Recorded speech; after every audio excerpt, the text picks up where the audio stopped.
So I'm pretty sure you would just go to the test that you made, and then click copy.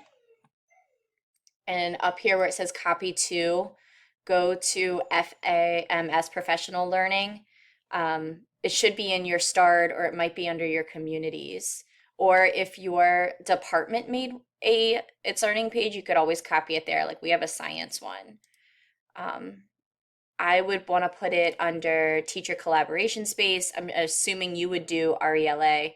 I'm going to put mine in the science folder. I don't want to include submissions or results. So I'm not going to click any of these things. I'm just going to say copy.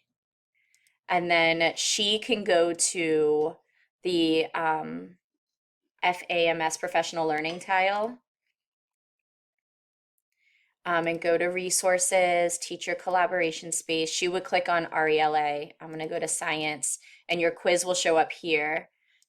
I'm pretty sure, because this is my own quiz, you would click on you would highlight this one under actions, copy to, and then she's going to want to put it in her it's learning wherever she wants in whatever folder. I'm not going to, and then just click copy.